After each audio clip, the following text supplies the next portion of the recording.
Hello and welcome. We have Alex Felman here. He's a venture investor, startup advisor, and today we'll be talking strangely about podcasting and podcasts. Thanks for being here, Alex. Glad to meet you. Alex, thank you for having me. And yeah, no, super excited to talk about podcasting. I guess one thing you didn't mention is on top of all those titles, I have my own podcasting company.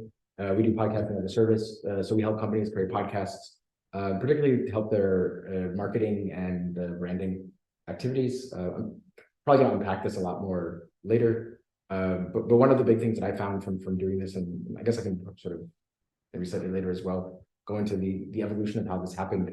But I started to realize kind of with my venture hat and kind of advisor hat, I started to realize that a lot of companies are using podcasts wrong, and then they're not kind of leveraging them in the way that they should be. And so that's kind of why I'm trying to help companies actually to do it properly. Yeah, so exactly. So there's like a gap in the road between someone who is in science, then someone who is in the tech world, and then starting a podcast company. So can you, like in the form of an introduction, tell us a little bit more about your story, how that happened, like why did you start doing the podcasting? Because I know you started from science world. So can you tell us a little more about that? Sure. So going backward, going really beginning, because we haven't even touched on this, but my original background is actually in biochemistry. So I did my undergraduate degree. I'm an American, went to school in California, got a degree in actually molecular toxicology, which is a form of biochemistry for most people. Did that and got pretty kind of disillusioned with the field at the time. This is kind of early 2000s, pre kind of the startup boom. And over time, I actually spent some time abroad, traveled around, was teaching English for a while, and eventually started to get back into both tech and investments, more or less actually simultaneously, right around the same time. This is 2012-ish. Started getting into tech, started working with some companies on the tech side, started getting involved with the investment side, particularly at some point in 2014, with my family's family office, started to do actually like analyst work for tech and specifically biotech companies with my background, and was doing that for a while. And basically from that, when I moved to Europe, this is 2015, I moved here to get my master's. I got a master's in essentially the commercialization of science. So how do you actually take an idea that's in the laboratory and turn it into a company in an actual product? That led me to creating my first of many kind of startup ventures. And so I started creating these startup ventures, and at some point in time, this is 2019. I'm skipping a lot of details because otherwise that's all we talk about.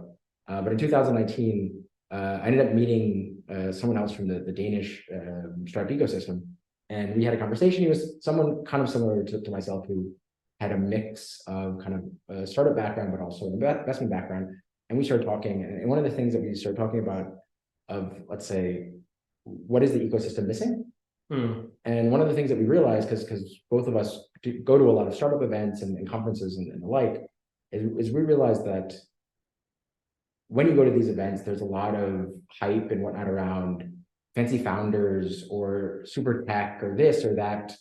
But we realized that the kind of, in our mind, the real differentiator for successful companies was essentially how passionate they are around a specific problem. Oh, yeah. And we said, why isn't there content out there that highlights the problem people are passionate about? And so we decided we're going to start a podcast. And kind of I was getting into podcasts probably a year or two before that. What was it called? Did it have a name? Our podcast? Yeah. It's still out there. Yeah, you can find it. There's probably 20-something episodes live. It's called Love the Problem. Love the Problem. And so we basically found different startup founders, and we talked to them about the problems they're super passionate about. Right. And that's how we started to get into podcasting. And that's how we started learning about it. And we started doing it for ourselves, and we were playing around with it. It was pretty much just a side thing that we started doing pretty much for our own interests. And we were building it, and we were doing it, and we had a couple of different people helping us, particularly on like the post-production side. And we started doing it, and we started to see kind of the real value in it. And I think one of the things that we found that was really interesting was through a podcast, it was a lot easier to get access to high level people. Absolutely. Because at least with the way that we structured our show, essentially our pitch to people was, hey, do you want to come on our show and talk about the thing you really care about for whatever amount of time? That is the exact idea of like why I'm recording this. Because and amazingly, a lot of people said yes to that proposition. And I think it's honestly, if you think about things that you might ask someone, right? It's a pretty I'm trying to think what the right word is, but it's a pretty low commitment ask. It's a pretty easy thing that someone will say yes to. And I think the biggest thing that I learned is so just to give you a sense of what happened and where, let's say, this message really hit home for me was literally what we did for ourselves, like as tests. Episode 1 was my partner interviewing me. Yeah. Episode 2 was me interviewing my partner. Oh yeah. And then episode 3, we were able to get one of the founders of Couchsurfing.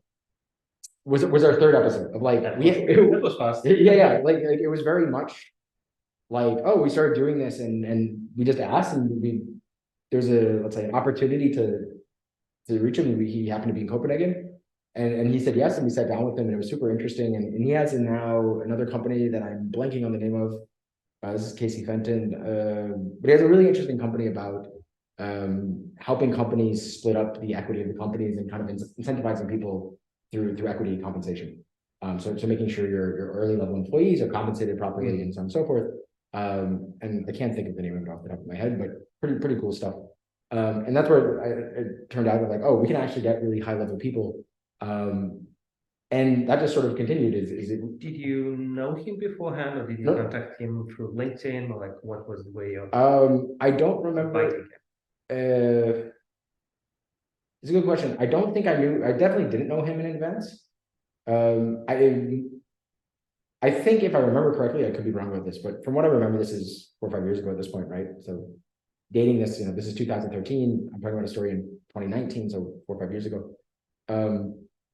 What I think happened was, if I remember correctly, was through someone I knew in my network, I found out that he was in Copenhagen. But then I just reached out. Like I did a lot of it either through, honestly, most of the kind of outreach that I've done has either been finding people on LinkedIn and just sending LinkedIn messages, or finding like their emails on their websites or whatever, and literally just essentially a form of cold outreach. And sending very basic messages of like, I don't remember if this is exactly what I said, but I'm pretty sure I would have sent a message like, hey, Casey, I run this podcast. It's called Love the Problem. We focus on founders and the problems they're passionate about. I would love to talk to you about probably, I used to be a really big couch surfer. So I was like personally like excited about that. Makes sense. Would be personally excited. Yeah, I was quite personally excited about that. And I was like, hey, I'd love to talk to you about couch surfing and whatnot. But on the whole, like we were able to do that and get everyone from like founders of Red Hat, meetup.com, we got members of parliament, we got high level people from people like Huffington Post, like all kind of. Was your podcast like, did they look at the popularity of your podcast? What do you think? And was it just our audio podcast at the time? Okay, so I'll answer the second question first because it's very, very easy. Yeah. In the beginning, we were doing audio only. Yeah. Honestly, part of the reason was when we first tried to do, like for the first episode, we tried to do video and we found it to be too much of a pain in the ass. Oh yeah.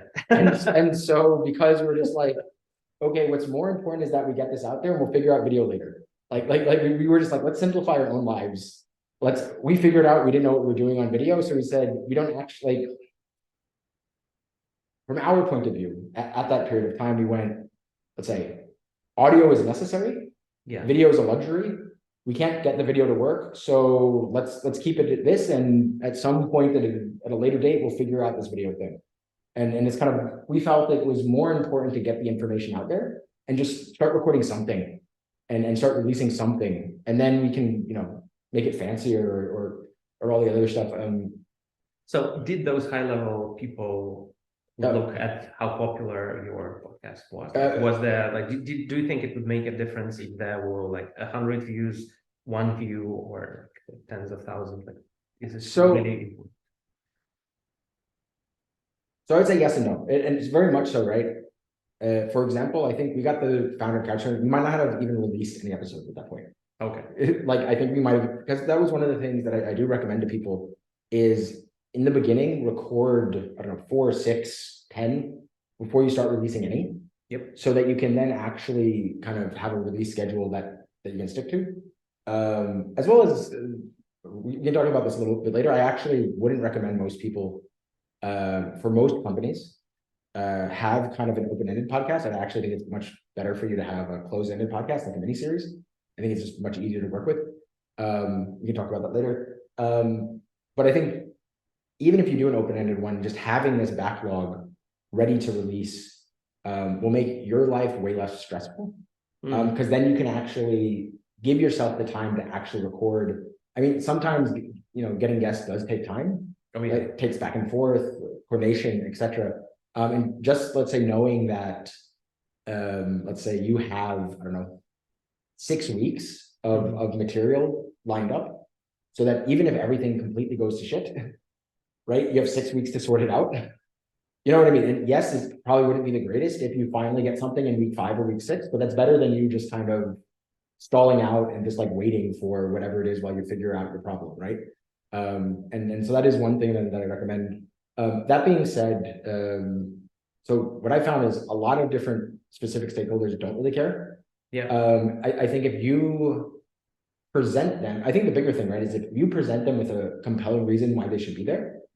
And generally speaking, in my opinion, if the reason why they should be there is because you're going to talk to them about something that they really care about, Yeah, most people will say yes. In certain situations where that hasn't been true, and sometimes they do ask, and sometimes they do ask and they don't really care, they're just kind of curious. But the situations where I found that to be more true has been, for example, when you're talking with, let's say, generally speaking, when you're getting like corporate marketing or PR people involved, then they might start to care. Yeah. Because then they're kind of trying to, then they're trying to figure it into their strategies and this and that. And in general, I have seen that when you're getting kind of some of these, we've had people from Google on the podcast and whatever, some of those types of organizations might start to ask and might say no, depending on your following, because I think it's ultimately, right, it's for those types of people, then they most likely have to get essentially bureaucratic sign off. Oh yeah. So then they have to justify it to someone else, right? And so that when, let's say, the people are a little bit more, I was going to say gated, so to speak. Yeah. So do you think they care about exposure, like how many people would like see or hear it, or not wasting time, for example, or they care more about like not saying something wrong that shouldn't go out in public or something like this? You're talking about these corporates in particular? Yeah. Maybe with the cases where you said no to, like, did you have any cases when your podcast? Like, no, we've had a number of cases where people pass. Like that's a regular thing, right? So I think it's a little bit of both. I think on one side for them, right, because at the end of the day, right, it's sort of, you're asking for this, like, here's what I can offer you. Yeah. Here's what you can offer me. It's a bit of a, kind of like with anything, a bit of a back and forth, a bit of an exchange. And ideally you want a situation where it's kind of win-win for both parties. I think in general, if you're on the podcasting side, what you're wanting from the other person is really obvious. Yeah. It's I want a guest, I want that person to be interesting. Yeah. And then honestly, if you're an up and coming podcaster, even if you're not going to say it, part of what you're hoping for is that you can then leverage that person's network. Because if you have them on your show, then hopefully because they're there, your show will get out to their audience, and you might end up converting some. Yeah, so there are a lot of things how podcasts can be useful. That's well, no, I mean, that's for you, right? Yeah. And so then you got to think about, okay, how is this useful for the other side? Yeah. And then I think, at least in my opinion, if you make your show guest centric, I think that automatically makes it more useful towards the other side. Because realistically, right, everyone has their own, I was going to say agenda, but agenda I don't necessarily feel is quite the right word. It's let's say goals that they're pursuing. And so by being on a show, you might be able to help them support their goals, even if it's nothing more than like, I want more people to learn about this thing that I really care about. It could just be that, but it could also be, for example, I mean, obvious things you see it for. Maybe they wrote a book, they want to promote the book. Maybe they are launching a new product. They want to promote the new product. I don't know. There's some message, maybe they have a new initiative, et cetera, et cetera, et cetera. Yeah. Realistically, there's probably something they care about and they want more people to know about. And that's where that's what's interesting for them. And I think when you start to deal with the corporates, on one side, there's like what you're talking about, then it becomes part of, let's say, their potential strategy of like, oh, if we get on this podcast has X amount of people, that means we can get our message to X amount of people. Like it becomes part of their calculus. I think also what you said, and I found in general corporates in terms of, let's say, almost like editorial control. Yeah. They tend to want kind of final sign off on things. They want to be able to listen to it in advance before releasing. And I think that's sort of related to kind of the second thing you said of not saying something that will bite them back in the ass. Yeah. Censorship, self-censorship. Self-censorship. Yeah, but I mean, it's just, here's the thing is one of the things that I really like about podcasts. I think there's a thing, right? I think a lot of bigger organizations, whether or not it's a corporate, it could be governments, et cetera. I think they often put on what I like to call PR armor. Yeah. It's to kind of protect themselves around really codified PR strategies and how you have to word things and so on and so forth. I think the really great thing about podcasts is, especially when you have a more long form podcast, yeah, I think it's really, really hard because I think you actually need to expend energy to keep the armor up. Imagine almost like a spaceship with a force field shield around it. Yeah, it takes energy to create the shield. Yeah, and the longer you force people to keep the shield up, the more energy they have to expend. And so if you have a longer form podcast, I actually think what it does over time, let's say we go for half an hour, 2 hours, is because of how much energy you need to expend to keep the shield up, gradually the shield comes down. And I think that's what PR people know, and that's what they're afraid of. And that's what they're afraid of. And I think, yeah, there's trade-offs. I think there's a really good example of this, which I find quite interesting. And I don't know how much you saw this case, but there's a really, really interesting case recently with Bud Light. Bud Light, yeah. And for people who don't know, so Bud Light is a beer in the US. Honestly, it's mostly drinking by like frat guys because usually it's pretty cheap, it's easy to drink. So it's sort of like I can drink a lot in a sitting without noticing it. What else do you want as a college student? Cheap beer. Cheap beer that like doesn't really taste like anything. Yeah. And their demographic is the cheap beer for generally college frat people. Yeah. Okay, so then what they decided to do, which I would honestly say was like ignoring what's happening in other parts of the cultural zeitgeist, pretty dumb for their consumers, considering who their consumers are. They decided to put out a whole ad campaign with this transgender influencer. As you could probably imagine, let's say the demographic of people who really, really like cheap beer don't really care about transgender influencers. So they took a big PR hit on that, but actually that wasn't the biggest thing that, let's say, the biggest reason why they took the hit. The biggest reason why they took the hit is, I don't know if you saw this, their head of, who was it?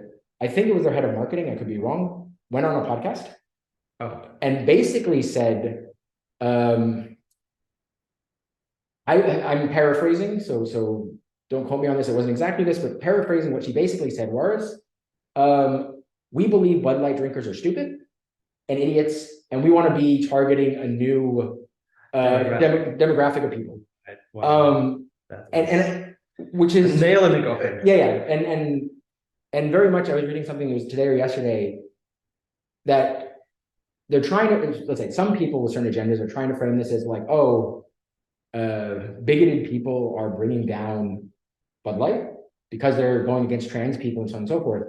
But I was looking at data around this yesterday or today, and very much so, it's like, no, any company that like openly insults the people who buys their product is going to massively lose market share. It doesn't matter the reason why. Like if you call your consumers idiots, like you're going to lose market share. There was, I don't remember what company there's a really, really good example of this. I want to say in the 90s. Some CEO in like a shareholders meeting or something said something, I'm paraphrasing, something to the effect of only a stupid person would buy our products. And within like a week, like I think the company like just almost went bankrupt. I forgot look this up, but there was a really famous story of that, and it just, why in the world would you insult your base? And I just think in this situation, right?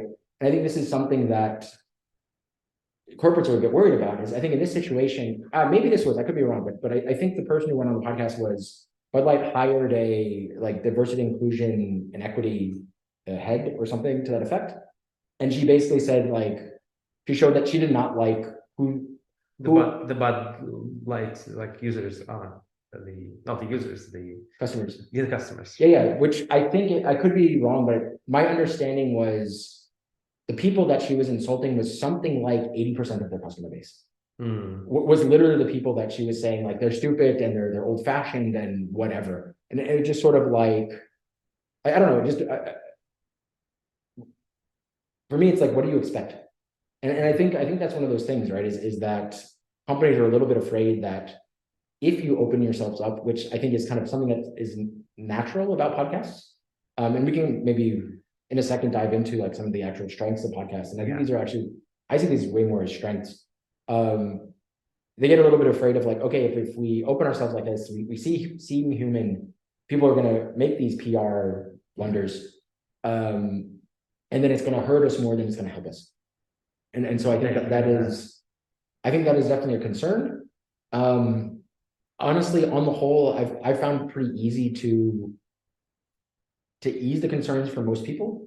And I think it's depending on your, let's say, focus, and at least my focus is, I don't think I've ever really tried to be, let's say, like a journalist. So it depends on how you put it, right? But I think to a certain extent of, usually from my point of view, when I run the podcast, my goal is not to, or maybe not a journalist, not quite the right word, but let's say like an investigative journalist. Yeah. I haven't seen it as my role to like try to dig deep and find some, I don't know, conspiracy. So that's the difference between an interview and a podcast, right? Like, so a journalist tries to bring up something hype. No. I mean, I think it's sort of a different thing, right? I would argue on the whole, like a journalist might be doing an interview to try to discover something. Yeah. But usually it's because they're often trying to uncover some kind of story, whatever that story is. Right. Again, I think it depends on who you are as a podcaster. I think some podcasters are very similar to investigative journalists, and that's what they do. I think even as a podcaster, right, you're trying to uncover a story, but I don't necessarily think, for at least a lot of them, and at least the ones that I think are most of the best ones, it's you don't necessarily have a story you're trying to uncover in your mind. You're just trying to uncover stories from people. And I think for me, it's always about like, I want to try to get the best out of the other person who's in front of me and the most interesting out of the other person who's in front of me. And let's say, if in your podcast you're kind of constantly having these like I gotcha moments, then you're not going to have those types of conversations. And so I don't personally see that as like my role, but that's like, let's say the podcast I like to have. I like to have ones where the guests are comfortable, we're having a fun conversation, I get to learn things about them. Hopefully through the things I learn about them, there's actually things that are I would say in general of value. I'm a really, really big believer that I think we're coming back is that in general, we don't know way more things than we know. The universe of things we don't know is exponentially greater than the things we know. And I would argue that, let's say, if we think about two people as individual universes, the intersection of the things that we know is not a complete match. So the universe of things that I know and the universe of things that you know, yes, there are like a Venn diagram of things that we both know, but there's also a whole bunch of things that you know that I don't and I know that you don't. And I think, at least in my opinion, like what I try to do is like, I try to learn something from every podcast and go, what do you know that I don't? And then let's talk about that. Let's explore it. And hopefully through that conversation, and hopefully, let's say I can also give back to whoever's on the other side. We both learned something is that, let's say I can sort of, I certainly learned something because I found things that I never knew about before. And maybe I'll give you a good example of that in a second. And then hopefully from you, let's say my feedback from what you're telling me that also expands your understanding of the thing that you knew. And I think that's where it becomes really interesting. And I'll give you an example of this. With the first podcast I did, is Love the Problem. One of my favorite episodes, I just found it really fascinating, was we brought in these two founders who started an app for the horse community. And it was Horse community. Horse, yes, yeah. And it was basically not exactly, but almost like an Airbnb for horses. So you could rent a horse. Yeah. So the whole idea was people who owned horses. I'm thinking of Tinder right now. Sorry. Yeah, I mean, it was kind of an like you got intersection. matching with a horse. I do like the horse. Like but kind of. It was kind of a mix of Airbnb and something like Tinder, right? Where people who owned horses, because horses are quite expensive. Oh yeah. And then on the other side were people who wanted to ride horses but didn't own horses, right? And you match them together, and it just became a win-win for everybody. And so I brought them on the show, and as you could probably imagine, I knew absolutely nothing about, like literally close to nothing about this space. And at least for me, it just became an absolute like fascinating thing of just almost like anthropology like thing of just like, I want to learn about your community, and just in a weird way, almost every sentence there was like me gaining knowledge. And a bonus for me. And about horses, or like about things that you actually about horses, and but I think it is like, yes, it was about horses, and also, I mean, as well, we talked a lot about the horse ecosystem in the community, which is then gets into a lot about human nature. But I don't know, I've always been the type of person that is just really, really interested in other people and other cultures. And I don't think you necessarily I'm trying to think of how to express this thought. I don't think in the moment you know the value of the things you learn. And so for me, I've always been just like a sponge of like, let me learn about a whole bunch of things, and I'll figure out the usefulness of it later. And I don't know when it will come up. Or I think one of the things that was really interesting there as well is they talked about how, kind of like with any community, there were kind of subgroups within the community, and they were kind of competitive with each other, and we got into like the dynamics of, we called them essentially the horse nerd community, like the people who were super nerdy about horses, and just got into like those dynamics. And I don't know, I just found that really, really interesting and really fascinating. And that's just something, it's really funny because I'm pretty sure when we started talking about it, it's like, oh, this could be like any community. Like, it doesn't really matter. It's very much just, oh, this is human dynamics playing out in this specific niche, right? And that becomes valuable no matter what, right? And so yeah, if you're a podcast and focused on a specific topic or niche, or like marketing, community building, business, or something like this, even if a manager of horses comes into you, you can ask the right questions, and then horses would be just the general area of conversation, but you will talk about the business, about the things that are universal and could help people in other areas as well. That wasn't exactly my point, but certainly I think that is 100% true. And that's certainly like a framing thing. See, I think there's sort of how would I put it? I think a lot of human experience is kind of same but different. Yeah. And so, for example, if let's say you in this case you're talking about a marketing podcast, for example, like everyone within whatever context has to do something on marketing. You have to somehow communicate what you do and get people interested in it, and kind of attract people to your cause, right? That plays itself out across all kinds of niches, every niche you can imagine.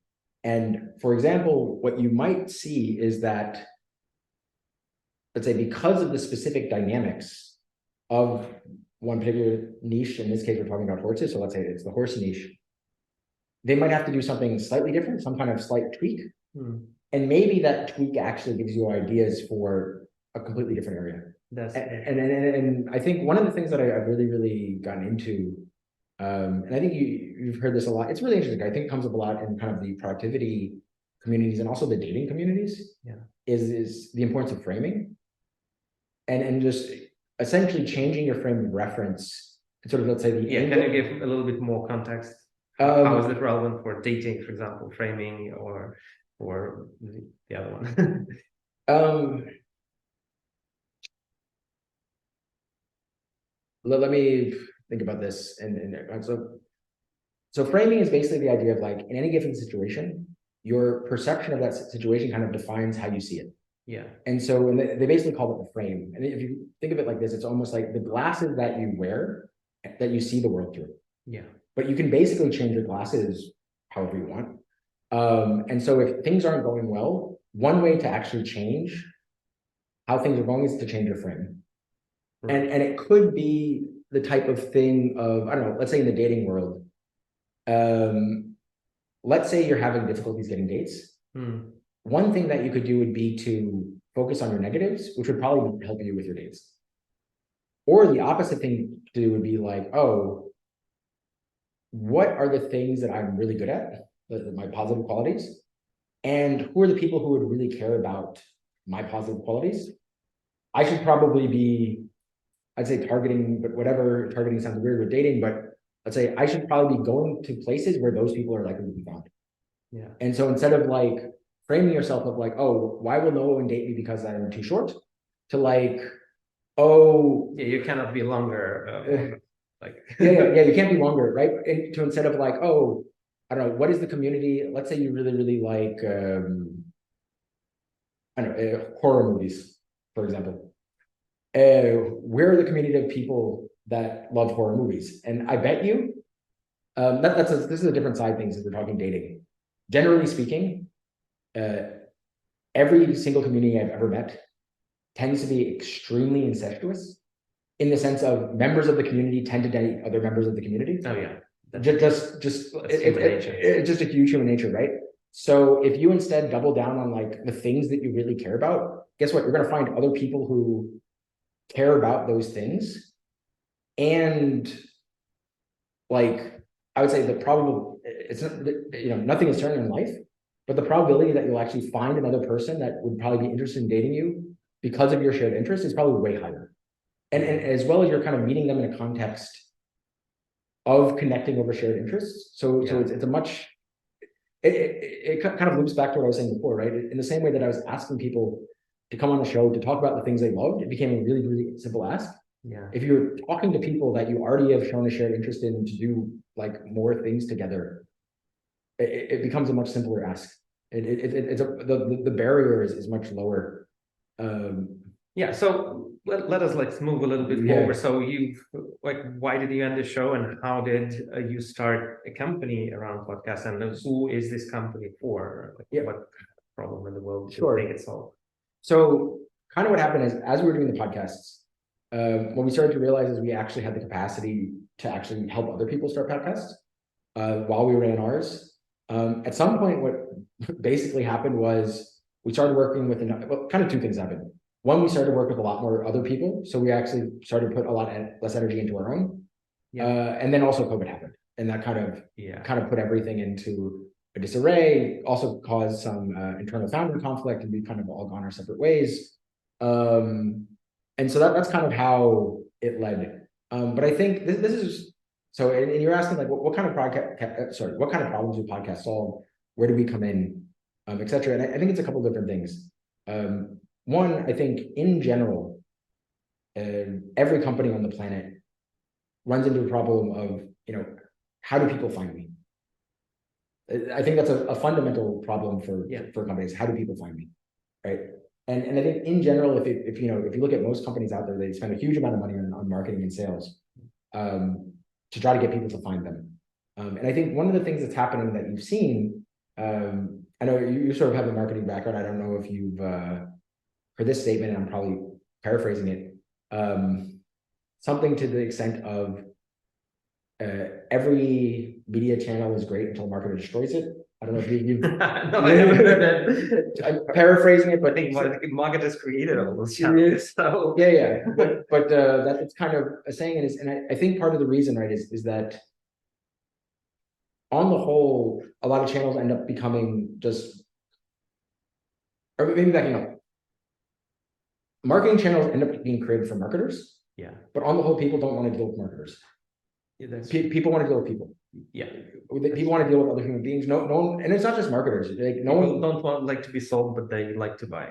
That's one side. The same with the information and but also people don't like dealing with specific jobs. People don't like dealing with machines. Like people like other people at the end of the day. And I think one of the things right now is so the human part of the whole interaction. Exactly. And I think one of the things right now is I think most interactions that people have with companies are essentially non-human interactions.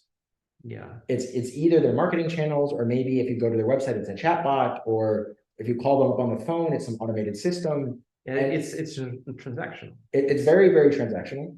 And so people don't feel like they have this connection to the brands. And if you actually look at it, I think a lot of brands don't really have, at this point in time, good brand loyalty. People will switch willy-nilly because I think most people don't really have strong connections to the brands. And I think if you really look at it, one of the things that podcasts are the best at, I think part of the reason is something I alluded to before, is I think it's very, very difficult to be inauthentic on a podcast. At least if a podcast is long enough. Yeah. Is I think over time, essentially the longer you talk, and coming back to what I said before, the more energy you have to expend to keep up essentially PR or marketing armor high. So at some point you actually just become a human being. And so if you think about that, that means more and more people can have authentic interactions, and those interactions resonate. And so I think that actually podcasting, maybe until marketers destroy it, but I think podcasting as a medium in and of itself, not for the ads themselves, but for conversations like this, could possibly be one of the strongest marketing channels you have if you're willing to set up your company as, hey, we're a human being that you want to interact with. And I think one of the things that we talked about before is, well, unfortunately, or fortunately, I would say fortunately, but let's say I think in for companies and brand wise, unfortunately, human beings are messy and not simple. And that's a good thing. I personally think I think it's a great thing, right? Because ultimately for me that's what makes other human beings interesting, right? It's not our, I would argue it's like it's our imperfections. And I think the thing about it, right, is that for most companies and shareholders, investors, you actually want the stability, right? And so you're trying to remove the humanness because humans are kind of naturally non-stable individuals. That's true. I would like to compare that to music, actually, because in the research of why people enjoy going to live concerts of music, which they heard like 1,000 times before, was that imperfections actually in performance, because you compare the virtual recording of the music you have in your mind with what you hear, and those imperfections create a dopamine hit. So it's essentially like you enjoy the imperfections, like you enjoy seeing the variability of something, and that I think could be said towards human. Like you can say, oh, he's a human being. He stutters, or he's vulnerable, or he makes mistakes. He makes mistakes. He has a family, he has feelings. Like besides being a professional, because of course we want to see someone to look up to sometimes, but yeah. So like if someone is a perfect robot, that wouldn't have been a popular podcast, I think. No, I think not at all. And I think that's one of the things is one of the other things that I think is really, really powerful about podcasts is I don't really think there's another medium where you can get like personality on scale. I think it's very, very different. You could potentially argue like kind of Twitter, but I think Twitter has already become, and because it's like such a smaller medium, it's, let's say, easy for robots, roles, brands themselves to be on Twitter. So you can very easily dehumanize it. Yeah. But I don't think you can actually really dehumanize podcasts. And we can maybe get into like the future of like AI podcasts or whatever. But if you have two people, it's really, really difficult. And so what you're ultimately getting to is it essentially feels like you're in the room having a conversation with those people. Yeah. Like it literally feels like our camera's here, right? It literally feels like the people who are listening to it are sitting right over there on the other side of the camera, kind of behind, and just listening in. So it literally could be, because if you think about it, right, it's not that different. If you're, let's say, you're at a bar having a drink with your friends, and you're deep in conversation, there are situations where you might not say anything for 15 minutes, 20 minutes while you have two friends getting deep in some particular subject, right? And eventually you'll jump in and whatever, but so it just feels like you're part of it. I think one of the things that's really interesting, because I've used a lot of my inspiration, because I think the group that has really, really embraced podcasting are the comedians. And so I look at there and I listen to a lot of comedians podcasts. And I think one of the things from listening to them and where I get a lot of my inspiration from, and they talk about how podcasts has changed their relationship with the audience, is that a lot of the fans of these comedians will now come up to the comedians like on the street and will interact with them as if they're almost like a close friend. And it's a little bit of it can be somewhat a little bit disorienting for the comedian itself, because it's almost like, imagine this, right? It's almost like that person has a one-way relationship with you that is way more intimate than your relationship with them. Yeah. Because they essentially know way more about that relationship in your direction than the opposite direction.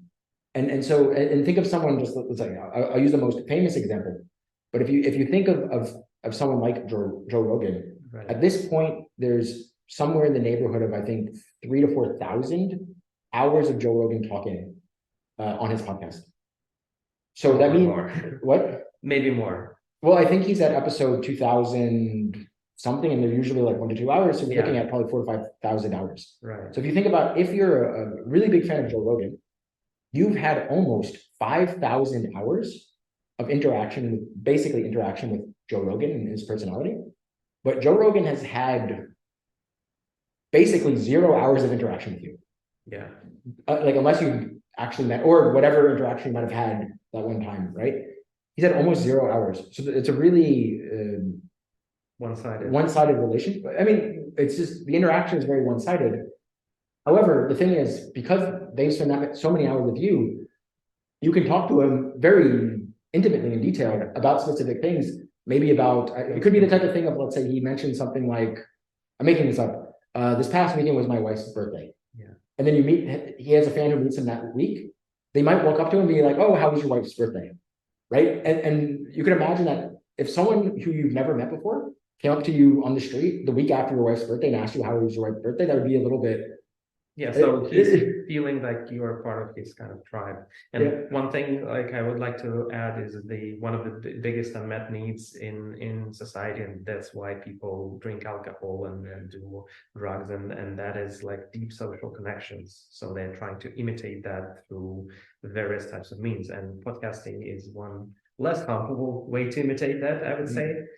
So like deep social connection to someone, like being on the same, especially if you're alone. My family, like for example, my kids, they are not with me right now. They left for a month, so I long for this social connection. Oh, I can put up a podcast and have a feeling as if I'm with the same room with these people. So that's why this plays an important role, and this can be utilized for a company or an individual. And this actually the next question I wanted to ask. Okay, so we got that like PR people can be a little bit afraid of being too authentic. And another thing, like companies could also be afraid that people who are recording this podcast would make it about them, not about the company. So how would you address this with your business? Because like, okay, if I'm a construction company and my head of sales would be talking about himself, would it be his personal brand or would it be about the company? So how would you, but you cannot separate the human side of that from that head of sales person, for example. So how would you address that? What do you think? Is there a balance there? I don't actually think that's a major issue. If you actually look at, check this out, you can go on pretty much any form of social media. Yeah. The individual is way more popular than the actual brand. So if you look at, let's say, the number of people who follow Apple compared to the number of people who follow Tim Cook, the number of people who follow Meta or Facebook, and the number of people who follow Zuckerberg, like every single point, the individual is way more popular than the brand. So it is, in my opinion, I think the other thing about it, right, is ultimately in a lot of ways, and this is a different thing I didn't quite talk about, right? But if you go on a podcast and you talk about the things you care about and the things you're passionate about, which is probably in some way, shape, or form connected to like your work, your work and what you're doing in your company, then whoever is that representative is basically showing that like your company knows what the hell you're doing. Yeah. Like they're presenting themselves essentially as like, our company has thought leaders in this space. And then it's the type of thing it's a different thing I haven't really talked to, but I think podcasts are wonderful for SEO. Yeah. And so it just becomes the type of thing of like, oh, I don't know, let's say you said this construction company, someone Googles whatever on some kind of construction related topic, a podcast with your sales or whoever, it doesn't like it literally could even be the like lowest person in the totem pole. Yeah. Whatever that is. And Janitor. Janitor, I don't know, whoever talking about it and assuming that they talk about it well and are personable and whatever, then that's good for your brand, your company.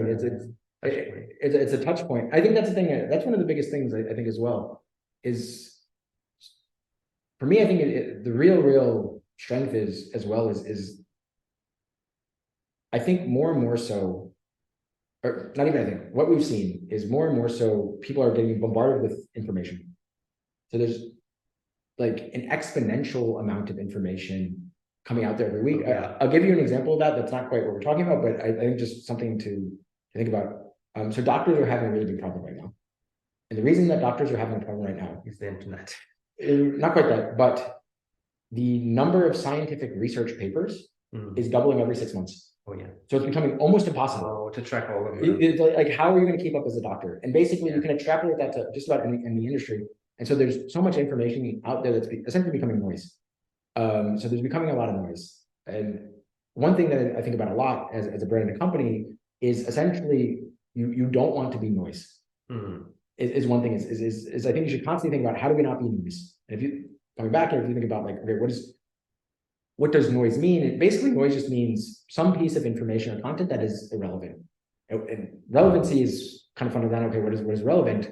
I would argue it comes down to like one of two things. Is whatever you put out either interest, like emotional need is interest, right? Interest, entertainment, something like that. Interesting, entertaining is more or less the same thing, or educational. Everything more or less needs to be interesting or educational. Both. Or both. Yeah. Ideally both. But you wouldn't listen to something that's just otherwise relevant, not entertaining. Yeah, and that becomes noise. And it becomes okay. So don't be noise. And I think the thing about it is because of how much information is out there, and we're just exponentially creating it every day. Everything that you put out there is very, very easy to get lost. Yeah. And I think one of the great things about podcasts is like once you create a podcast, assuming you do it well, and again, well is just like talk about the things you know and the fact that you know them. Like really keep it on topic, but just keep it around the space that you want to put out there. And I'm sure there's an abundance of things for you to talk about your area of expertise. Once you have that, and let's say for, I don't know, we're probably going to do like an hour. In that hour that we do right now, there's probably going to be 20, 30, 40 different things that we can pull from that hour and break it and have these little clips. And so instead of, let's say if you take like a normal advertisement will create one touch point. Yeah. And great, creating one touch point is great, but that one touch point will be in a sea of, I don't know, I think at this point it's like billions or trillions daily new pieces of information. So it's pretty easy. Okay, but now we're having a podcast and we're doing 60 touch points, 80 touch points. And so I think it becomes actually a much more efficient way for you to create, like I think the real keyword for me is create these touch points. Relevant content. And create this relevant content. But again, I think for me, the relevant content becomes branding company touch points. Yeah. It's ways for people to interact and engage with you. And I think the relevant content's a little bit more about whether or not your touch points are useful or not useful. And I think one of the things, this is kind of a newer thing that I honestly, because we've been reading up before this, a newer thought that I've had literally in like the last week. Is so I used to be very much focused on don't be noise. Yeah. Like you don't want to be noise, you don't want to, and I think that's a little bit more of like, make sure you're providing value in some way, shape, or form. Yeah. But one thing I was thinking about more recently, and this is where I think podcasts are actually really good, is actually, okay, you don't want to be noise, but almost paradoxically, to not be noise, you actually need to embrace the noise. And let me clarify what that means. What I mean by embrace the noise is I actually don't think as a creator, you know what the noise is. Because you don't know what's relevant specifically. Yeah, you might not know exactly. That. So you don't know whether or not what you create is noise or not noise. Because ultimately you're not the person who decides that. At the end of the day, it's the audience who decides what you create is noise or not noise. And so basically, when I'm saying embrace the noise, more or less, it's almost content maximalism. It's you need to create as much content as possible as you can kind of reasonably handle. Understand that for most people, most of the content you're going to create is going to be noise. Yeah. However, and this is what I think is really interesting, is for the people that it's not noise, it's going to be super valuable. And actually a little bit more, because I think about this a lot, because I think for most people, what business really is about finding your choir and finding your tribe. Yeah. And so basically what you can do is by putting out more of these touch points, more of the people who resonate with that can find you. And so instead of it being like, because realistically, coming back to the point when I said before, you put out one ad that is literally just one opportunity to find you. Yeah. And if that just doesn't happen to show up on a relevant person's radar, so what? But if you put out 60 things, you put out 80 things, then it's way more likely that it just so happens that thing shows up on someone's radar. Yeah. And that's kind of all you need. And I think that's one of the things, again, I learned this a lot from the comedians, is where a lot of the comedians, what they're doing is very much so they're using the podcast to build for marketing and branding purposes. And so what will happen is, let's say they go to some city, someone hears about them, maybe for example, you're a fan of comedy and you like some comedian. You go to some city, you go on, you like, Chappelle kind of has a podcast. Let's say you like Dave Chappelle. Yeah. A different comedian goes on Dave Chappelle's podcast. Yeah. It doesn't matter who. Goes on his podcast, you hear him on his podcast, you go, oh, who's this guy? And then you see a thing that says, oh, he's in your city. Yeah. So then you'll probably just go, oh, someone podcast, he sounds interesting. Let me Google him. Right? Just to see. And if you've done podcasts and created all this content, then you have a huge library of stuff that you of stuff that you can then go and listen to and be like, oh, actually, I really like this person. And the thing is, I'm just saying because we talked about them, but you could do this with many other people. If that person, let's say, were Joe Rogan, and you hadn't heard of Joe Rogan before, there'd be 5,000 hours of stuff you could listen to about Joe Rogan. And you'd be like, oh, I actually really like Joe Rogan because the whole library is there. And I think it's sort of the same thing for brands, right? It becomes the type of thing where, I don't know, instead of it being a comedian, let's say, I mean, you're a marketer. Let's imagine there's a new marketing tool. Yeah. Whatever it is, it doesn't matter what it is. You hear it from a friend, whatever, someone talk about it, you saw it in an article, you go, okay, this sounds interesting, let me Google it. If they don't have a podcast, maybe they have some touch points, maybe they're doing some things, who knows? But if they've created a podcast and they've leveraged it, so they've cut it into smaller clips, they've turned it into like 60, 70 touch points, all of a sudden, there's a whole sea of things you can connect with about them. And again, assuming that this is an assumption, that it cannot be perfect, but assuming that those podcasts are centered around the things that this company is an expert in, then it's likely that whatever they're doing is going to be quality. And then you can sort of go like, oh, I've heard all this stuff about them. Oh, they seem, kind of like what you were saying before. Oh, if they had their VP of sales. Oh, their VP of sales seems really smart and knows what he's talking about. Maybe this is a company I should work with or buy their product from or whatever. Oh, but not only do they have their VP of sales, but they also have their head of engineering or their whatever, right? Or, oh, actually, look, I found this one random podcast with a marketing intern about being an intern at that company. Really interesting. And, oh, it actually seems like up and down the entire company, it looks like they know what they're doing. They seem to be experts or at least expert enough in the space. And not only that, but right, they've produced volumes of content about their expertise in the space. But also I kind of, let's say, I have a sense of if I were to buy this product, what would my interaction with that company be like? Yeah. Because it actually feel like, kind of talking about what we were talking before. What kind of people are behind the screen. Are behind the screen so that if, for example, something were to go, if something were to go wrong and I actually have to call someone up on the phone, what would it be like to actually... I know your head of sales. I know his wife's birthday. Maybe. Right? I can call his wife and ask why they... But that's sort of the point, right? You have a sense of like, oh, I got a sense of their company culture. I get a sense of this. I actually want to support that company. Yeah. I think that's a good place to sort of finish that train of thought. Yeah. So there are two things that come to mind. One is podcast, I think, connects marketing with community and community management. Like it's one of the ways to create and nurture a community, like open up about what your company is doing, what your specific employees are thinking about, some subjects that could be relevant even like outside of the company. For example, a new marketing tool can be relevant for the whole world, and you can talk about that on your podcast. That's one thing. So it's a little bit more about the community management, how to create a community of people who are interested in on your take. And the second thing is a research from Deloitte from 2021, I think, about human experience, what's called a human experience, customer experience, which transforms to user experience and so on.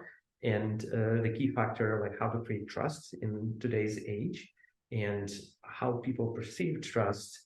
And one of the key factors is that the company actually cares about well-being of their customers, and another factor is that essentially they're trying to connect their products and their services to the stories of their customers. So being so not just so I think it's a huge weight in today's world to show that you really care, not just about your company, not about just finances, not about the product itself, but like about your customers, and yeah, just be able to speak about that. And because it's a major challenge, like trust, I think, is a major challenge in today's world, and podcasting is one of the ways to do this. So I wanted to ask, can I touch on a couple things around it? There's a couple of really interesting things around podcasting and the trust issue. I 100% agree with you. I think podcast is actually a great place to build trust, and a couple different reasons. One, I found this really interesting, since some data. I forgot who did this study off the top of my head, but you can look this up. Somebody did a study, and they looked into essentially from what sources of information do you trust the most. Yeah. And they found that people trust news and information from podcast hosts second most of any type of media that exists. And the second one was after national newspapers. Yeah, wow. So more than local news, more than anything else. So the second most trustworthy source of information you can have. So if you want to build trust with the audience, I think that's one. I think a second thing that you're not quite touching on the trust side is, I think more and more so in the area of trust is people want transparency. Yeah. And I think that's sort of the thing about podcasts, right? Is harkening a little bit to what I was saying before, is I think it's very hard to be inauthentic on a podcast, especially if you do more many hours of it. But I think the other thing is it almost ends up being, I would almost call it like a form of insurance. If you put it out, if you put it in that way. And I think a really good example of this, not necessarily to harp on him so much, but he's the biggest example, the most popular podcaster out there. If you look at someone like Joe Rogan, and again, he's probably #1 in the space, for a number of different things that he has said. People have been essentially trying to cancel him about this and the other. But I think the thing about it, right, is he has 5,000 hours plus of content out there on the internet. And so the thing about it is, actually, a lot of those things don't stick because essentially, like, okay, maybe you take a 30-second, 3-minute, 5-minute clip, and that might look really bad. But when you take that in the breath of 5,000 hours, people go like, yeah, I actually will probably give him the benefit of the doubt, because let's say the whole book seems a lot better than this particular paragraph. And so I think, at least in my opinion, let's say for these companies and brands, in terms of trust, if you put all this information out there about who you are, if you fuck up, I think people will actually be more willing to give you the benefit of the doubt, because they will, let's say, because you have evidence that your fuck up essentially is a fuck up and not who you are. Because I think that is, in my opinion, when you kind of veil yourself in this PR armor and you fuck up, basically what people think is like, oh, you put up all this armor essentially to like trick us. Yeah. And the fuck up is who you really are. And the reason that you have to put up this armor is you don't want us to see what's behind the armor. Because if what was behind the armor was good, then you wouldn't need to hide it behind armor. Yeah. Right. And so, at least in my opinion, I think, and maybe this is one of the reasons like more bigger brands are a little bit more hesitant. I don't know. I don't want to be too conspiratorial. Is maybe a lot of them say, do have those skeletons behind the closet, they can't be so transparent. And so they're sort of like, hey, we want to, we don't want to show where the bodies are buried type of thing. I think that's a little bit conspiratorial, but that could be part of the things, right? There is a certain amount of, let's say, at certain scales, you can't make omelets without breaking a few eggs. You've probably everybody understands that. You've probably cut some corners somewhere and whatever. No, but I think the thing about it, right? It's if you're upfront about it through the process, people understand it. If you've been hiding it all along the way and projecting a different image, then it's a breach of trust. Then people feel like they don't know who you are. And if you kind of can promote yourself out there authentically on scale, and I think, and this is what, again, where I think podcasts are really useful, is it makes it easy for you to do this on scale. It makes it easy for you to put out massive amounts of content that shows who you really are. Then let's say, and maybe it's not even correct, right? I don't want to say about like, sometimes kind of PR cover-ups or washing. Maybe it's not correct, but at least you give them something they can point to and go, oh, they made this mistake, but look at all this other stuff. Like we've been dealing with them and we've been, communicating with them for 5 years, 10 years. And this is the first time we've seen anything remotely like this. Yeah. We think, realistically, we think this is the aberration and not the norm. Whereas, the 10 years of stuff that they've been putting out there, that seems to be the norm, right? And I think that's one of the things that, you can look into for using podcasts, right? Is to show people like, no, this is who we really are. And I kind of think that like actually protection, right? If you put out, this is who you really are, when you make mistakes, then people go, oh, yeah, that's probably a mistake because from everything you've shown us, you're like other things, and so I don't judge a person by just a small one thing when I can take a look at all the library of things. And by the way, speaking of library, like I do the opposite. I usually first thing I'm trying to see in the comments with the breakdown of topics, and I'm listening to a small chunk, and if I like, I can listen to the whole thing. So you can cover a vast array of topics, and as you said, the SEO thing could also be valuable here. And okay, so I wanted also to touch a few points. First off, the misconceptions about starting a podcast for like a tech founder or a small company or just a company in general. I know you mentioned some in the private conversation. So what's the second one would be like, what's the simplest way, like the simplest way, because you mentioned consistency, you mentioned like you have to have it on a weekly basis, or like, is this really the case? Like how serious would a company needs to be there? So okay. I might have, based on what you said, I think I might have given some false impressions, but a couple different things about kind of misconceptions and what people think.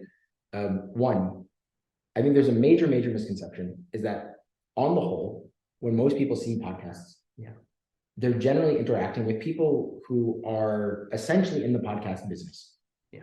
So basically they're media companies. Anyone who has a podcast, so if you look at Joe Rogan or Tim Ferriss or Linus Tech Tips or something like this. All kinds. They have essentially a media company and a media brand. They've created a podcast, which is one of their main products. Like that is their main source of revenue for that business. For most companies, that will not be the case. And so you shouldn't actually operate your podcast like most of the podcasts you see. And I think for most companies, what I've seen from working with companies, this is a pretty common scenario. So you see these big podcast brands and you go, oh, I want to be like that. I'm going to create a podcast. Great. Those podcasts, as you probably know, are essentially evergreen podcasts in the sense of they're going to run forever. Let's say as long as it's practical or functional or whatever, they're going to run. They're going to run out. Like I said, Joe Rogan has like 2,000-3,000 episodes at this point. Might not end. Okay. So then what happens is they go, okay, we're going to create a podcast forever. And then kind of one of two things happens. First thing, which I think would say is fairly common, is they go, okay, we're going to start doing this. We're going to start doing it forever. They start a podcast and they start going for, I don't know, 3 months, 6 months, 9 months, whatever it is. And in 3 months, 6 months, 9 months, they've generated, I don't know, 50, a few hundred views. Probably not even 50 views, whatever.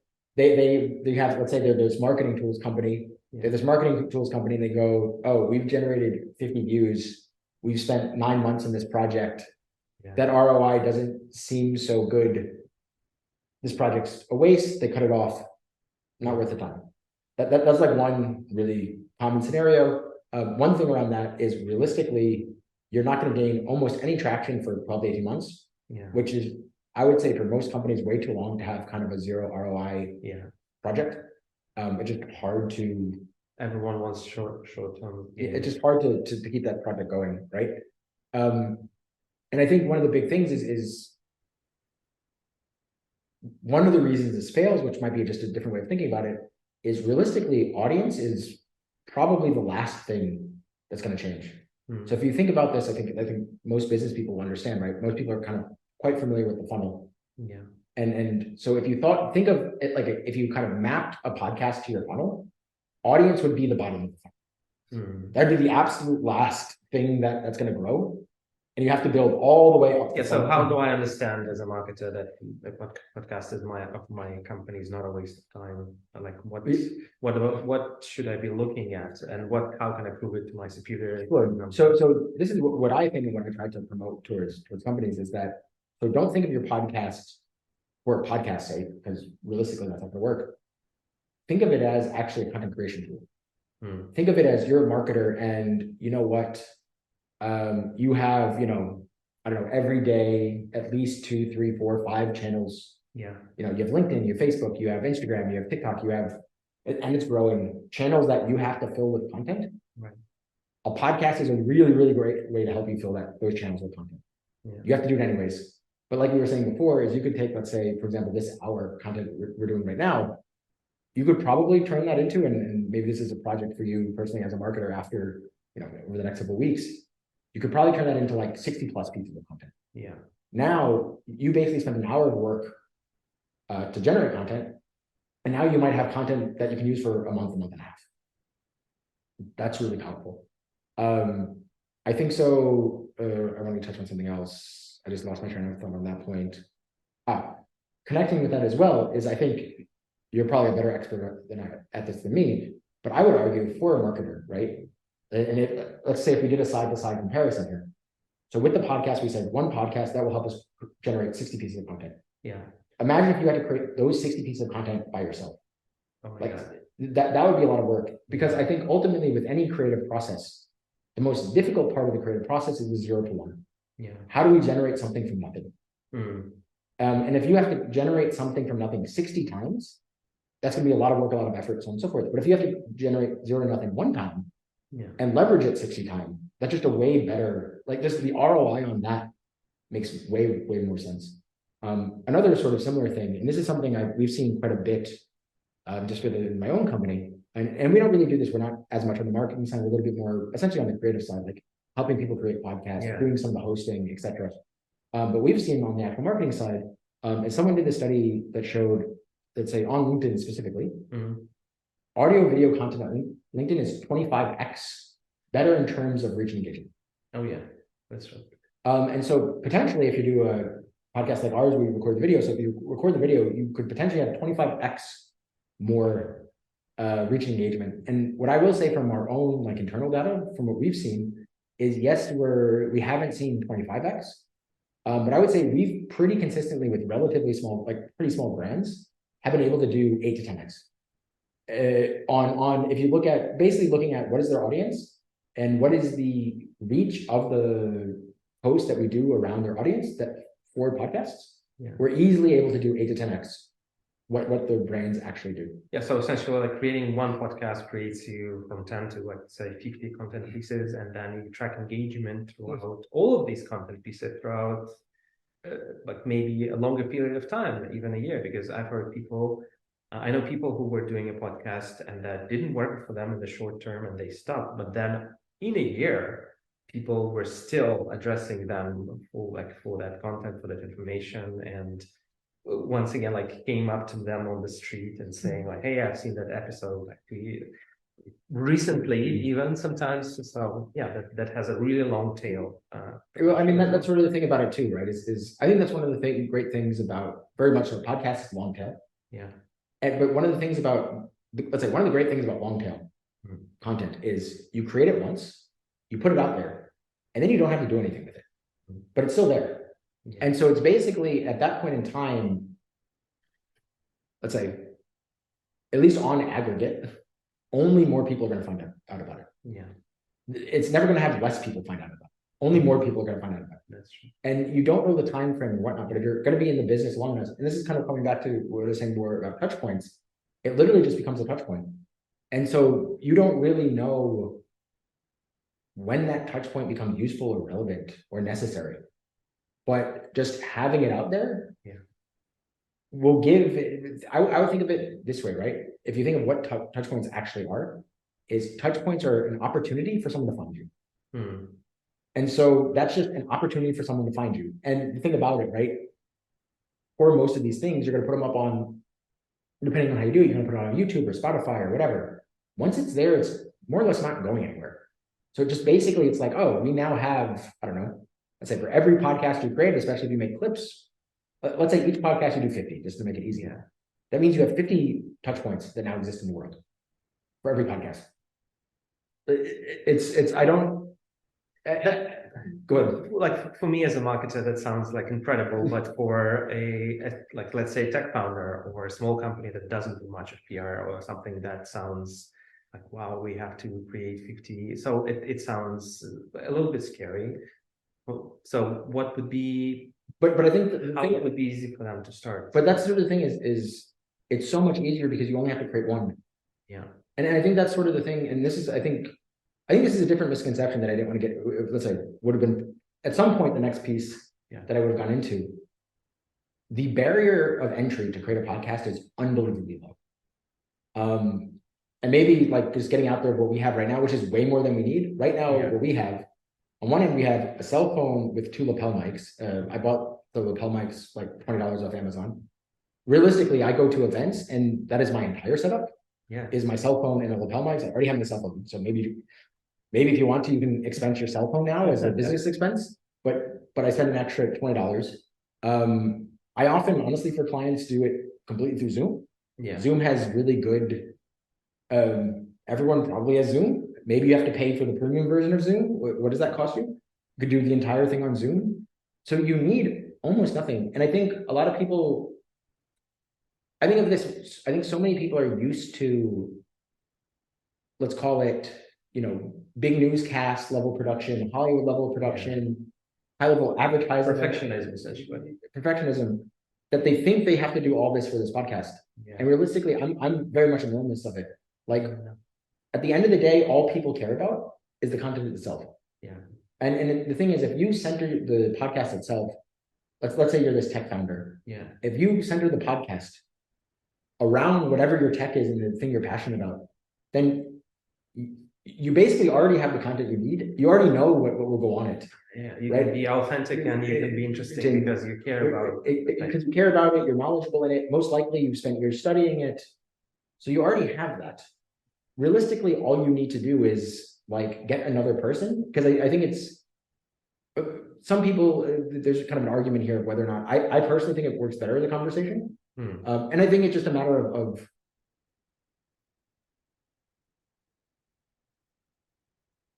I think it almost works like this, is I think the really, really good podcasts are a form of play. And what happens is you get to, and we were talking a little bit about this before about knowledge. You get to the border of what you know and don't know, and you kind of play around that line.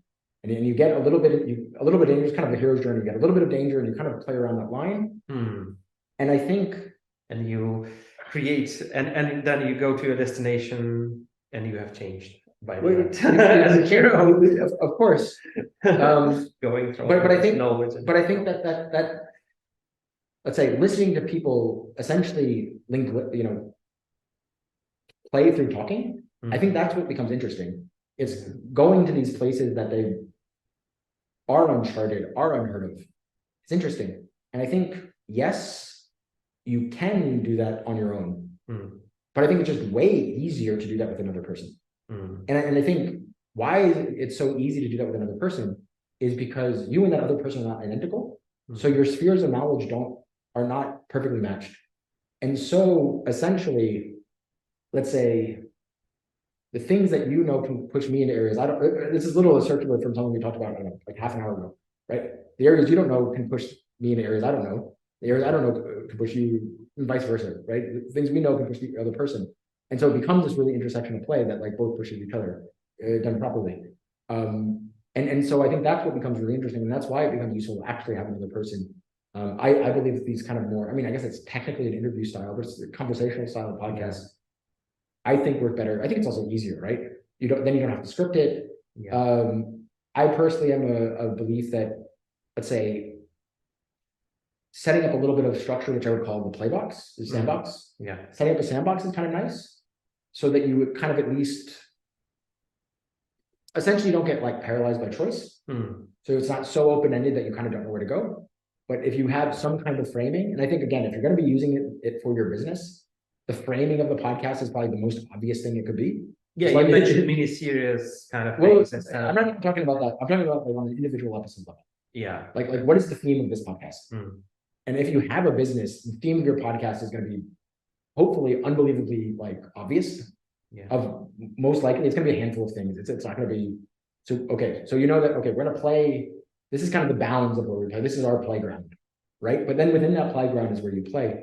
And I think what you were saying, you might as well touch on it now, is kind of talking about what I said before. Most of the companies try to do open-ended podcasts, but I think you're actually much better off turning it into some kind of closed-end mini-series, because then instead of it being this kind of nebulous, essentially equivalent to like going to the gym, where it's sort of like I need to do this every day for the rest of my life, which honestly that's daunting. It becomes daunting, and you start to make excuses and this and that. If you turn it into some kind of mini-series, then it becomes a project I need to complete. Yeah. And it becomes much clearer. And yeah, maybe you do more than one mini-series or whatever, but then it's at least like, okay, let's say usually I kind of recommend 6 to 10 episodes. Just because I think that's for a lot of people very manageable. Yeah. Like you can, if you kind of, I don't say you necessarily have to sprint it, but you know what I mean? You can sort of push through it and be like, okay, I'm gonna get 6 or 10 done. And you can kind of be like, even if you start to, let's say, run out of steam around 5, 6, you can kind of like, I'm gonna get those last. It's very different when you start running out of steam at 5 or 6 and being like, I need to do this forever, compared to, oh, I need to do 2 more or whatever, just so I can. And yeah, that could be with different people in the company. Even if like if one person is out, then you can find someone else to talk to, or potentially, or whatever, right? But I just think it just makes it a closed-end project, and just much easier for companies to have kind of an open and shut project. Yeah. Do it, execute, because then it becomes just much more of an execution game. Yeah. Right. It's like, oh, we have 8 episodes. We're gonna do it. We need to do it by, in 3 months. Yeah.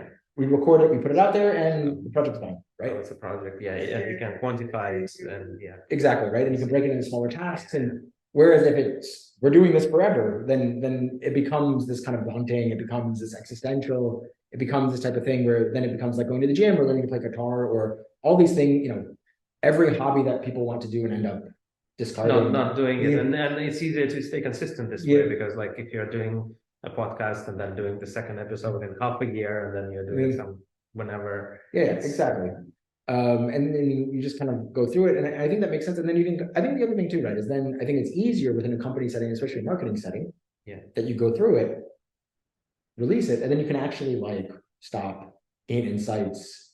You're not then, because it's not your business, right? You don't actually, because let's say for most companies, say you're this tech founder, you're not reliant on the podcasts for income. So it doesn't really matter if you produce a podcast every week. Whereas let's say if Joe Rogan like stops producing podcasts for like a month, like that's kind of a problem for him, because that's his business. Right. So it's a different thing where people are reliant on that. You as a tech founder, you're not. But you can also, for example, like put that podcast out and go, wait a second, we put that out for a month. Oh, we found that, I don't know, people really like episode 2 for some reason. What did we do in episode 2?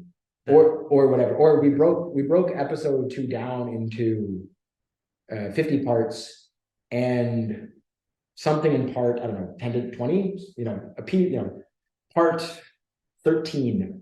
People really liked part 13 for some reason. Oh, what was part 13? Oh, I don't know. That's where we discussed, I don't know, we actually broke down this very specific thing. people are really, maybe that means, I don't know, product idea, or maybe that means we should communicate more about that, or who knows, right? I would say that as a marketer, this is a little bit more of your expertise. Those types of insights become unbelievably valuable for marketers, right? And potentially other members of your product teams and so on and so forth, right? And you can then leverage that. Okay, so thanks a lot. I think we're coming to the end. In the end, I wanted to maybe ask a few short questions for us, kind of thing. Sure. And would it be fine? Yeah. Okay, so what's let's say we're talking about a small company. What is the easiest way to start a podcast? And from just your experience, what format should that be? Audio, video, short? Okay, so I will get like very specific on this. This is what I would recommend, because I think this is, from what I've seen, let's say, I'm going to call this the you as a person have to do almost no thinking version of a podcast. I would say most people can do 6 episodes, 30 minutes long. You're gonna have to come up with some specific theme that makes sense. Again, I don't know your industry, but think of a theme that makes sense for you. More or less do a rough outline, which is come up with, usually within that time frame, it's probably 5 to 6. Right. Let's call them sub themes. So if you think of your main theme, go, okay, based on this main theme, what are the 5 or 6 things that I want to talk about connected to that theme? Make that as essentially part of your outline. Okay. So you have kind of your main theme, you have your 5 or 6 themes that you want to touch on. Again, they don't have to be questions. You don't just go, I just want to make sure we talk about these topics. Again, to give you enough structure that you're comfortable, but not enough that it's overbearing.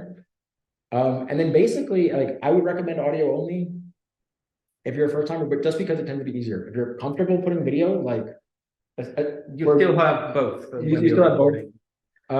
Essentially, honestly, depending, I think one thing, let's say honestly, because it's really easy, probably do through Zoom. Yeah. You can record audio video easily. You can actually, if you go into settings, you don't necessarily have to do this, but if you go into settings, you can actually automatically, like through a click of a button, set up separate media channels. Okay. For both you and the other person. And then it's kind of up to you in terms of guests.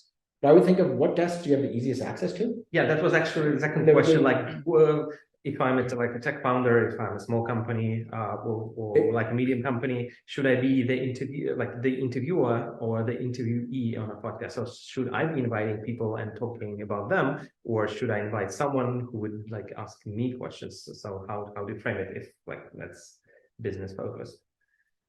I think that's entirely up to you. I personally would promote you guys creating your own podcast and then having someone from your team be the host. Okay. That would be my personal recommendation on it. I think especially, let's say, I don't know if this was the type of people you're talking about, but let's say particularly you're a startup SME, let's say you're trying to build brand. Okay. What you can then do, one option, I wouldn't say it's the only option, but what you can then start to do, right, is you become the host and you ask people who, let's say, have a better reputation than yourselves, ask them to be guests on your podcast. And you will start to build reputation by association. And basically you will start to be, let's say, known as someone who can be in the same room as the famous people of your field. And if nothing else, like that will bring you a lot of brand equity of you know, whatever your field is, of like, oh, if you can get the top 10 people. So that's the interviewer strategy, not the interviewee strategy. Yes. That's okay, awesome. So then the next question is high production value versus low production value. So what would you say there? I'm personally, like, coming from the startup field, right. MVP it, which would essentially be low production value. Ultimately, it's this.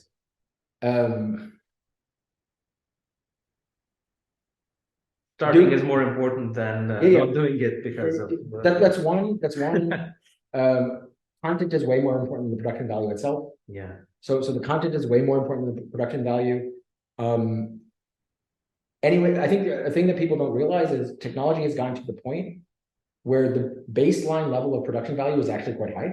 Yeah. Like just what you're going to get off your basic phone, your basic Zoom is actually quite good. So in most cases, more than good enough yeah, for most cases. So that doesn't really matter. yeah. And then I think the other thing about it for you, if like just do it and get it out there, it also comes down to like, think of it this way: what's going to make it more likely that you finish this project? Yeah, yeah. And so I think it's Start to finish. From start to finish. And so I think it becomes like as good as you can, where it's where it's not an inconvenience. Yeah. Right. And so I don't know the capabilities of everyone and so on and so forth, but I would imagine there are some teams that could actually be quite a high level of production value just because, I don't know, maybe for example, more design people or people who have more artistic talents would want to do, higher level film and so on and so forth. Yeah. And it would probably be easy for them. I'm not going to say like, oh, you should do low production value. No, if you can do high production value easily, do it. But I think the thing is, let's say, when it starts to become a burden and starts to get in the way, you've gone too far. Yeah. And so I think it's as low as you need it to be, so that you can continue. And I found something that we did internally is we started doing audio and video, and we realized that like, yeah, audio was too much of a pain in the ass for us, so we just stopped. And we just, video was too much of a pain in the ass for us, so we stopped and we did audio only because we realized audio is what's necessary. Video is a bonus. We'll figure out video later. I mean, we never really did. I mean, I am for some of my clients now using video, but like I'm doing it to have it, and I don't think any of them are actually using the video. Yeah. It's just sort of it's there, and if they want it, they can use it. If not, whatever. And so again, I think it's just keep it as low as you need it. At the end of the day, it's the content that's going to sell the thing. And I think the other thing, final thought, is any major screw ups on the production side are going to be really, really obvious and really, really easy to fix because it's going to stand out. So it's going to be really easy to cut. That's the thing. Is like we were talking a little bit right before. Let's imagine a ambulance came by. Let's imagine people start doing a construction in another room. Like that's the stuff that are like distracting production things. But also like in the event something like that happened, it'd be like you would notice in the conversation. So the conversation itself would probably have some kind of brief pause. Yeah. To just like no one would like not acknowledge that was happening. So there'd probably be a brief pause. Anyways, probably one of the speakers would probably backtrack a little bit and catch back up. They'd rewind 5-10 seconds and continue, which means that like for your post-production, which again, I'm again, for the same reasons, minimalist on post-production side, I tend to only edit for, major, the obvious things that need to be gone. So the rest of it doesn't matter. Now, like you said, content should be interesting. So how to, for example, a company who are not stand-up artists, obviously, they're not used to speaking on a scene or something like that. How to make their content interesting, engaging? Maybe you have some tips, like in terms of narrative, how to make it. I honestly don't. My two biggest things are this is, I believe if you put people who are passionate about something in a room, something interesting will come out. and it's really funny how simple that is, but that has been my belief of just like, hey, reach out to the people and say, I want you to talk about the things you really care about. Yeah. And they will talk about them in a very passionate way. Yeah. And it will probably be interesting. And realistically, I think again, right, if you're passionate about it, you probably know about it, a lot about it. You've probably spent a lot of time researching it. You're probably fairly knowledgeable. I honestly think that's good enough. Like I think a lot of people try to do all these extra things and just bring it to your basics of just like get people who care about something to talk about the things they care about. Yeah. And if you keep it that way, I think the other thing is, and this is why I think it's actually easier to be an interviewer in a lot of ways, is if you make your shows guest centric, all you have to then do is ask questions, but like feed them things to get them to talk about the things they care about. So just like get people who are passionate about whatever it is you're aiming for. So, and that's I think the thing for a business case, right? Go, okay, I'm gonna get the people who are interested in our business area. Yep. We're gonna bring them on the podcast to talk about the business area, and they're just gonna ask them lots of questions. And I think one of the things too is just one thought around the question asking, because I think that can be daunting for people. One thing, there's kind of two, say, types of questions I always kind of think about. One is I pretty much ask any question where I think it's interesting, with sort of the assumption I'm probably not the only person in the world that finds this interesting. Yeah. Maybe not, but let's say if it's interesting enough that I like it sparked something in me, it's probably going to spark something in someone else. And there's a pretty interesting.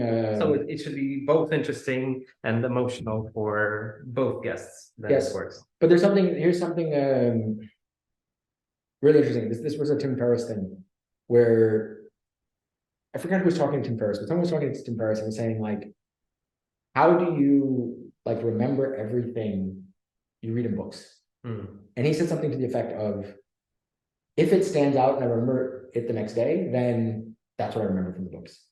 It's you don't need these extra things that just what resonated with you enough that you go, hey, this is something, and that's it. And just sort of as an interviewee, just listen to the other person and go, you said this particular thing. I want to know more about that. I'm interested in explain. So that's one, let's say, line of questioning that I think is super useful. I think the other line of questioning, especially as you start to talk to experts, is to essentially, I think about this like all the time, is the essentially the version of ask it like a 7-year-old or an 8-year-old.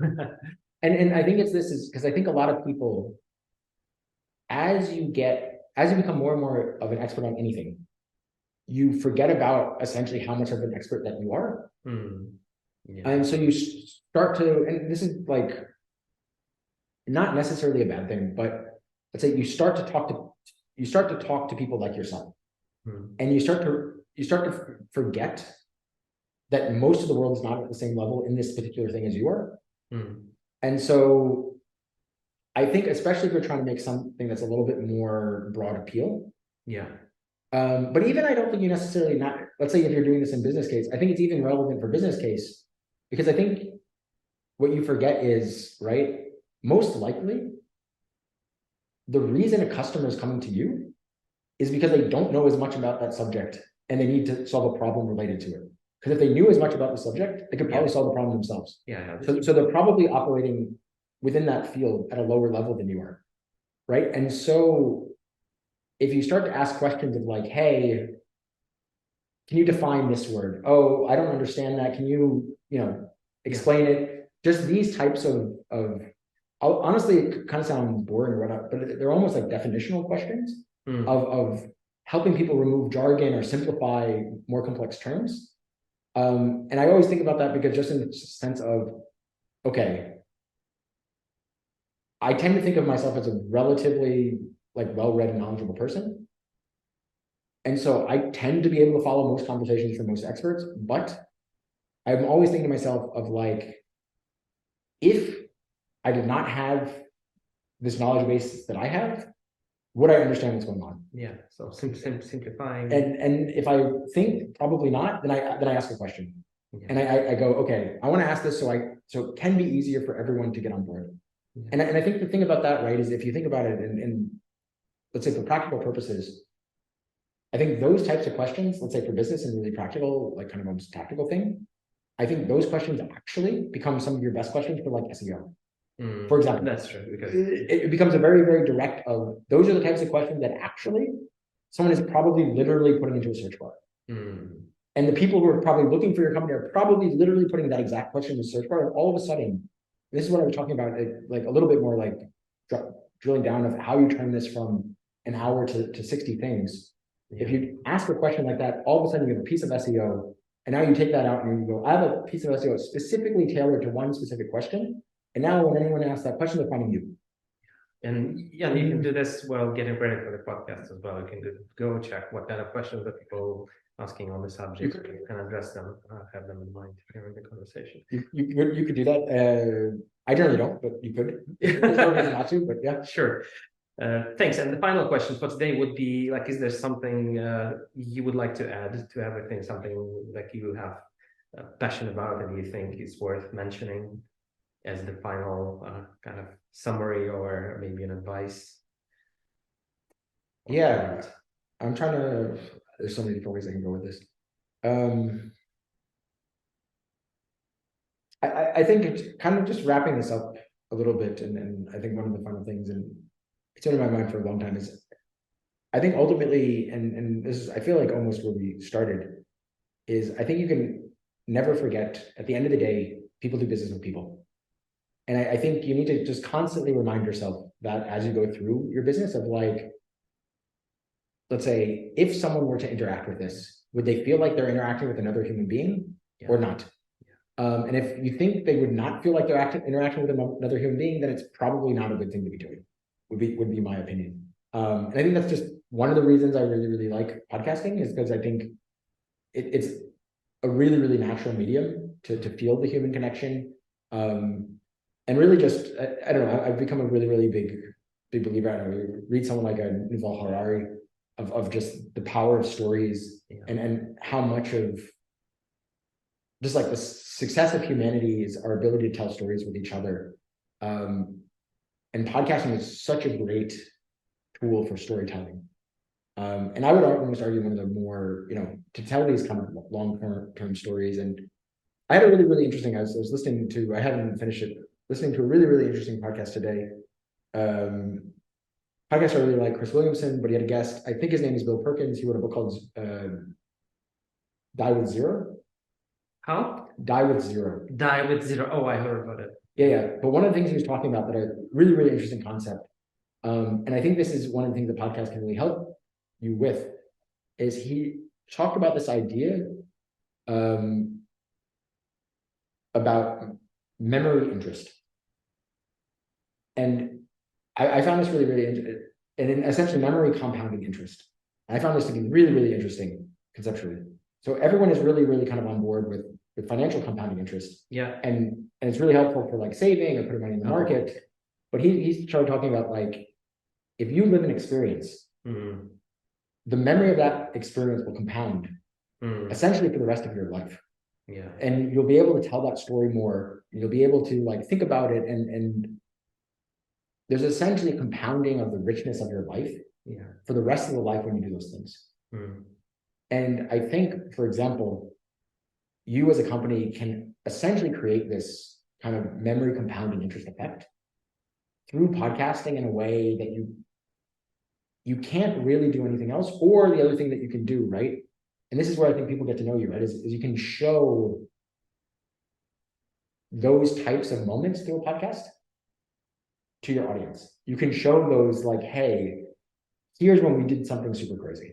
And I'll give like one example of what my company did that was super crazy. Within, God, it was, let's say, we started our podcast. The podcasting company? Yeah. We started our podcast like May 2019, in September 2019. So in the first like 4 months of existing, living in Copenhagen, I at the time had a side job with Tech Barbecue, which is the biggest tech conference in Denmark, and basically convinced them that we were going to set up a live podcasting space at the venue. And what we ended up doing was we rented a camper van, like a camping like RV, parked it at the venue.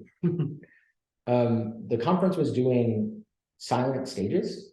So where you would get headphones and you listen through headphones, and you'd have a radio transmitter. So we got access to one of their radio transmitters.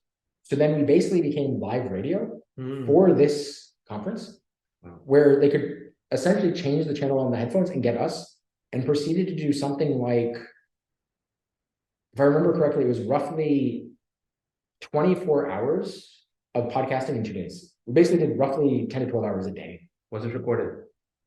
Most of it. A bunch of it is live. Not all of it's live. A bunch of it is live.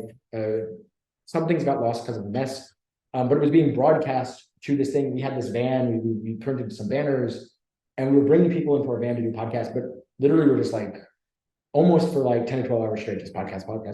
I think in the end, because we're doing it every half hour, in the end, we had, I think it was close to 40 episodes in 2 days. Wow. Super great. But like that's gonna be a story like forever. And some of the really great people I met were like that's such a good setting to get guests. That's, let's say, a little hack. Events are great setting to get guests. They're already there. especially if they're speakers, like they're speaking on a topic, you kind of know what they're speaking about. Like becomes really easy. I know I was doing that for a while, just hacking events and just like literally just like going down the speakers list, hacking, scraping email addresses, and just like, again, it is a little bit, if you've done any amount of sales, a lot of these things are kind of number games. You gotta send out lots of messages and see who bites. But I've been able to get all kinds of really, really, really great and crazy people. Chris Mancina was another great one. I don't know if you're familiar, and Firefox, and Wow. a number of different hashtag inventor, and a number of different things around that. So Awesome. Thanks a lot. I really believe that everyone, that the world would not be worse if everyone would have a podcast. I think that like there's already more than enough, like more information that anyone can ever hear, read, or see. So if you're adding to the pool, like, well, being interesting, it will only benefit you and everyone who could be interested in you. So thanks a lot. thank It's been you. a pleasure. Pleasure all mine. Okay. Bye. Bye.